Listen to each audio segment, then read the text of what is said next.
नमस्कार।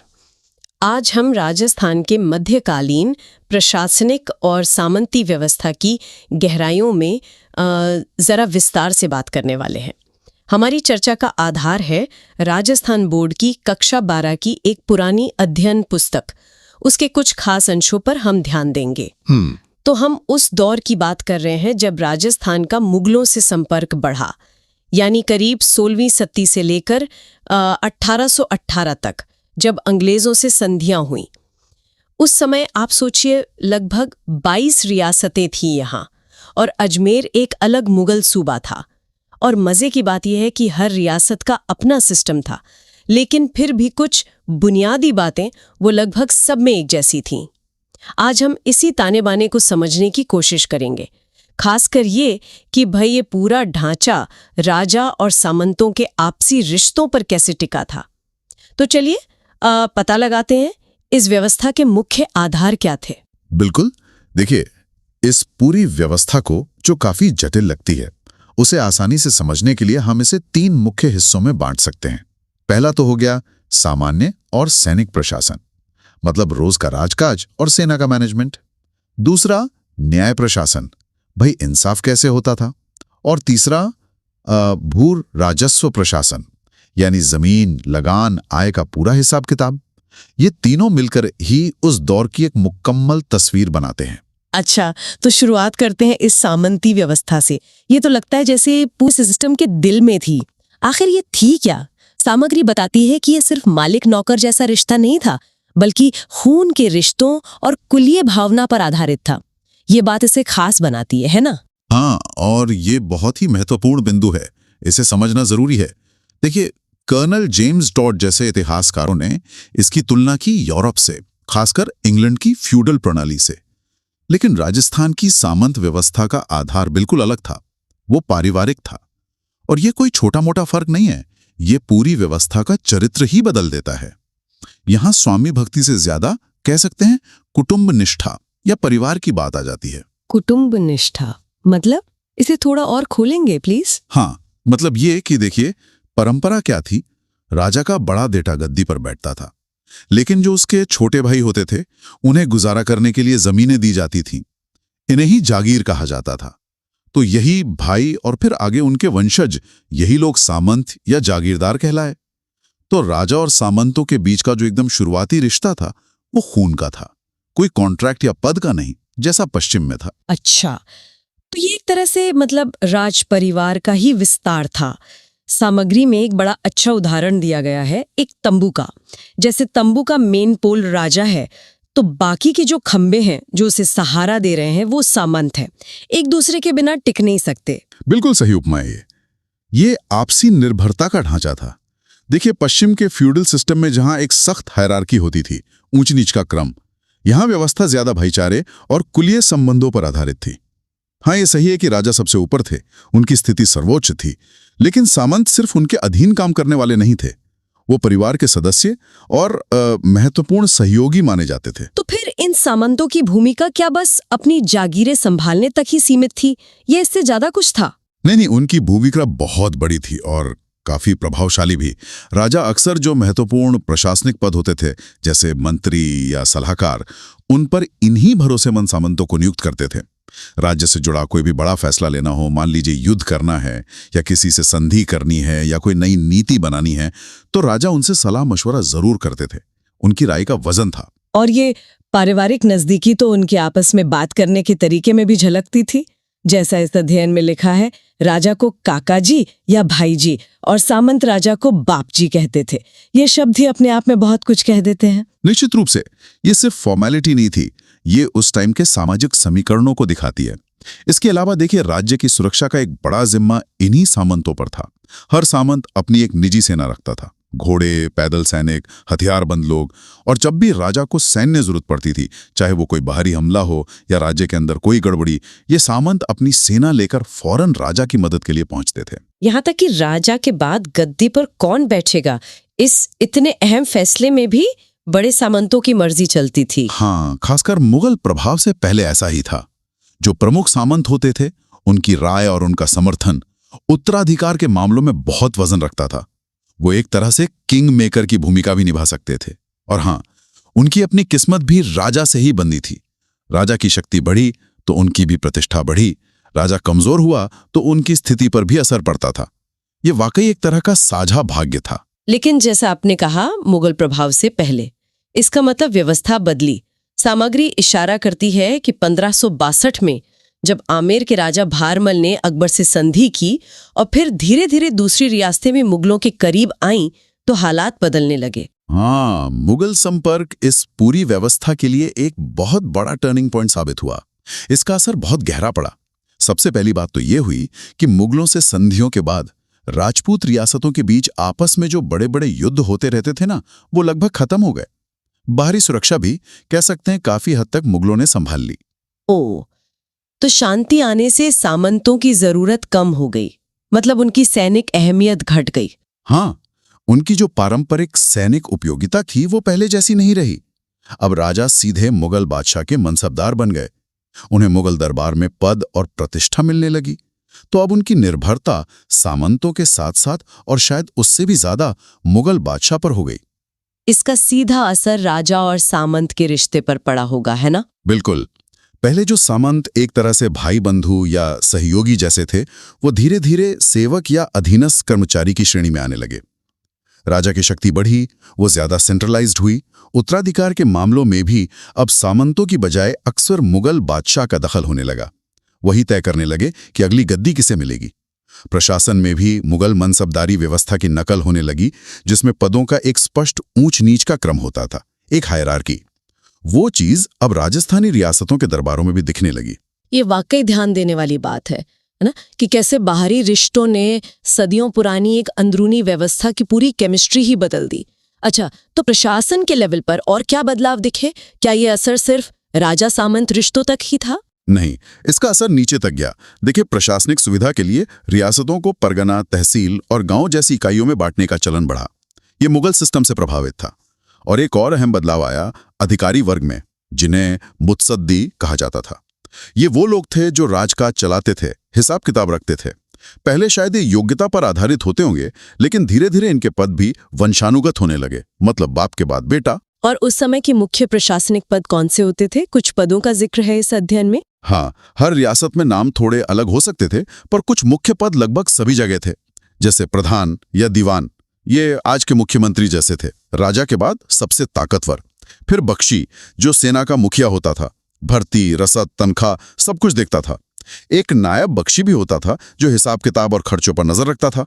इसके अलावा शिकदार या कोतवाल होता था, जो शहर या परगने में लॉ एंड ऑर्डर और न्याय की शुरुआती जिम्मेदारी संभालता था। न्याय की बात आई है, तो क्या इंसाफ का सिस्टम भी इसी तरह कई लेवल्स पर बटा हुआ था? हाँ, न्याय व्यवस्था भी मल्टी लेयर्ड थी। सबसे ऊपर तो राजा ही थे, वो सर्वोच्च न्यायाधीश थे, उनका फैसला आखिरी माना जाता था। लेकिन सामंतों को भी अपनी जागीर की सीमाओं के अंदर न्याय करने का अधिकार था। और जो छोटे मोटे लड़ाई झगड़े होते थे, जमीन या पानी के विवाद, वो अक्सर गांव की पंचायत या फिर जाति पंचायत में ही सुलझा लिए जाते थे। थोड़े गंभीर मामले या अपराध फिर हाकिम या जागीरदार की अदालत तक पहुंचते थे। सामग्री में एक खास सरणा अधिकार का भी जिक्र है, ये क्या था? ये सुनने में बड़ा नाटकीय सा लगता है। हाँ, ये सरणा या शरणागत की रक्षा का अधिकार, ये सामंतों की प्रतिष्ठा और राजपूतों की आन बान शान से जुड़ा एक बहुत महत्वपूर्ण पहलू था। अगर कोई व्यक्ति किसी सामंत की शरण में आ गया, चाहे वो अपराधी ही क्यों ना हो, तो उस सामंत का ये धर्म बन जाता था कि वो हर कीमत पर उसकी रक्षा करे। इसके लिए वो अपने राजा या किसी दूसरे शक्तिशाली व्यक्ति से भी टकरा सकता था। ये उसकी इज्जत का सवाल होता था। अरे, मतलब सामंत की अपनी एक ऑटोनॉमी थी। राजा के अधिकार क्षेत्र में भी एक तरह का दखल। ये तो सत्ता के अंदर एक और पावर सेंटर जैसा लगता है। हाँ, कुछ हद तक कह सकते हैं। हालांकि इससे टकराव की स्थिति भी पैदा होती थी। लेकिन जहां तक आम न्याय की बात है, ये ध्यान रखना जरूरी है कि उस दौर का न्याय सस्ता और शायद जल्दी मिलने वाला जरूर था, पर सबके लिए बराबर नहीं था। सजा तय करते वक्त अक्सर अपराधी या पीड़ित की सामाजिक हैसियत, उसकी जाति, इन सब बातों का असर पड़ता था। कानून सबके लिए समान नहीं था जैसा आज है। ओहो, मतलब बराबर नहीं था न्याय? नहीं, बिल्कुल नहीं। उस जमाने में ये आम बात थी, दुर्भाग्य से। प्रशासन और न्याय के बाद अब आते हैं इस व्यवस्था के तीसरे और शायद सबसे बुनियादी पहिए पर, भू राजस्व। जमीन का मालिक कौन था, लगान कैसे वसूला जाता था, इस बारे में सामग्री क्या बताती है? देखिए, जमीन मोटे तौर पर 2 हिस्सों में बटी थी। एक थी खालसा भूमि, ये सीधे राजा के कंट्रोल में होती थी। इसका लगान सीधा राजकोष में जमा होता था। दूसरी थी जागीर भूमि, ये अलग अलग वजहों से लोगों को दी जाती थी। अच्छा, जैसे किन्हें और क्यों दी जाती थी? सबसे बड़ा हिस्सा तो सामंतों के पास था, उनकी सेवाओं के बदले या उनके खून के रिश्ते के आधार पर। फिर अधिकारियों यानी मुत्सद्दियों को भी उनके वेतन के बदले जमीन दी जाती थी। इसे हुकूमत जागीर कहते थे।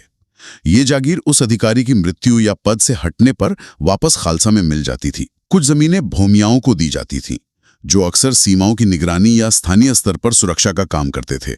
और एक खास तरह की जागीर थी सासण। ये सासण जागीरें, इनमें क्या खास बात थी? सासण जागीरें धर्म, शिक्षा, साहित्य, कला या दान पुण्य के कामों के लिए दी जाती थीं।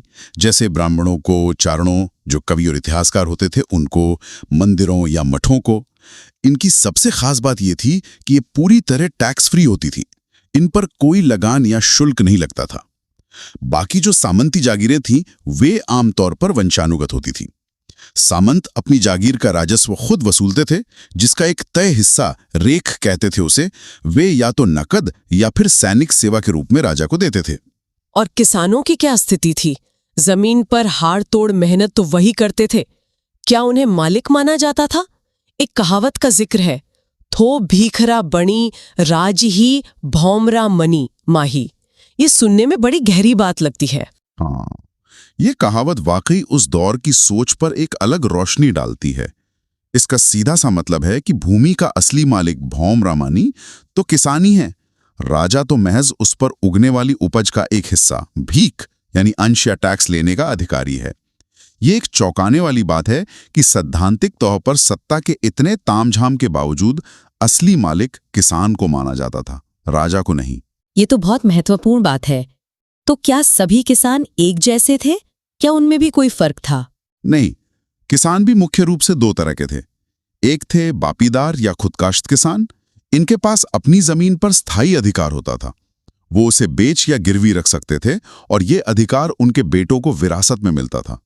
दूसरे थे गैर बापीदार या शिकमी किसान। ये दूसरों की जमीन पर खेती करते थे, एक तरह से किराएदार किसान जैसे। उनका जमीन पर कोई स्थायी या मालिकाना हक नहीं होता था। जागीरदार जब चाहे उन्हें हटा सकता था। और लगान यानी टैक्स, ये कैसे तय होता था? क्या ये कोई फिक्स्ड रेट था सबके लिए? नहीं, लगान कई चीजों पर निर्भर करता था। एक तो जमीन की किस्म देखी जाती थी, क्या वो बारानी है यानी सिर्फ बारिश पर निर्भर, या उन्नाव या पीवल है यानी सिंचित है, जहां कुएं, तालाब या नहर से पानी लगता है। जाहिर है सिंचित जमीन पर लगान ज्यादा होता था। दूसरा, कौन सी फसल बोई गई है, इस पर भी रेट अलग अलग होता था। नकदी फसलें जैसे कपास, गन्ना, अफीम पर अनाज वाली फसलों से ज्यादा लगान लगता था। तीसरा, और ये भी महत्वपूर्ण है, कि काश्तकार यानी किसान की जाति और सामाजिक स्थिति भी लगान की दर को प्रभावित करती थी। कुछ जातियों को रियायतें मिलती थी। क्या मुगलों के आने के बाद लगान व्यवस्था में भी कोई स्टैंडर्डाइजेशन या बदलाव आया? सामग्री में रेख प्रणाली का उल्लेख है। हाँ, मुगल प्रभाव से लगान व्यवस्था थोड़ी और व्यवस्थित हुई। उसमें कागजी कार्रवाई बढ़ी। रेख नाम की प्रणाली ज्यादा प्रचलित हुई। इसमें 2 तरह की रेख होती थी। एक पट्टा रेख, जो जागीर देते समय कागजों में उसकी अनुमानित सालाना आय लिखी जाती थी। दूसरी थी भर्तु रेख, यानी उस जागीर से असल में कितना राजस्व वसूला गया और राजकोष में जमा हुआ। इसके अलावा एक और महत्वपूर्ण कर था उत्तराधिकार शुल्क या नजराना या पेशकशी। जब कोई जागीरदार मर जाता था और उसका बेटा गद्दी संभालता था, तो उसे राजा को एक बड़ी एकमुश्त रकम देनी पड़ती थी। इसे तलवार बंधाई भी कहते थे। इन बड़े करों के अलावा भी कई तरह के छोटे मोटे लाग बाग या कर लगते थे, जैसे चराई कर, शादी ब्याह पर कर, त्योहारों पर कर वगैरह। समय के साथ इन करों का बोझ आम किसानों और जनता पर बढ़ता ही गया। ये भी जानना रोचक है कि सामंत खुद भी एक जैसे नहीं थे। उनके अंदर भी अलग अलग वर्ग या श्रेणियां थीं। जैसे मेवाड़ में 16 उमराव, 32 उमराव और गोल के उमराव, या जयपुर में 12 कोटड़ी व्यवस्था। ये क्या दिखाता है? हाँ, ये दिखाता है कि सामंती ढांचा अंदर से कितना स्तरित था, कितना लेयर्ड था।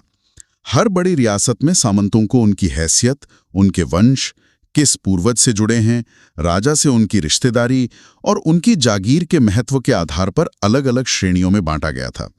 जैसे आपने बताया, मेवाड़ में सबसे ऊंचे दर्जे के 16 सामंत थे, प्रथम श्रेणियां 16 उमराव, फिर 32 द्वितीय श्रेणी और फिर सामान्य सामंत गोल के उमराव। जयपुर में कछवाहा वंश के 12 प्रमुख सामंतों के ठिकानों को 12 कोटरी कहा जाता था।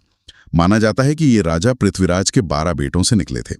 इसी तरह मारवाड़, जोधपुर में राजवी, राजा के नजदीकी खून के रिश्तेदार, सरदार, प्रमुख वंशानुगत सामंत, गनायात, अन्य राजपूत वंशों के सामंत, मुत्सद्दी, अधिकारी जिन्हें जागीर मिली हो, जैसी श्रेणियां थीं। बीकानेर, जैसलमेर, कोटा, सब जगह अपनी अपनी श्रेणियां और पदक्रम थे। सामग्री में 2 और खास तरह की जमींदारों का जिक्र है, भौमिया और ग्रासिया। ये कौन लोग थे और इनकी क्या भूमिका थी? भौमिया वो जमींदार थे जिन्हें जमीनें अक्सर राज्य के सीमाओं की रक्षा करने, किसी महत्वपूर्ण रास्ते की सुरक्षा करने या स्थानीय स्तर पर शांति व्यवस्था बनाए रखने जैसी खास सैनिक या पुलिस सेवाओं के बदले मिली होती थी। इनकी सबसे खास बात यह थी कि इन्हें इनकी जमीन से आसानी से बेदखल नहीं किया जा सकता था। ये उनका एक तरह का पुश्तैनी हक, भौम माना जाता था, जिसके लिए उन्हें नाम मात्र का कर देना होता था या कई बार वो भी नहीं। वे अपनी जमीन के लगभग स्वतंत्र मालिक होते थे।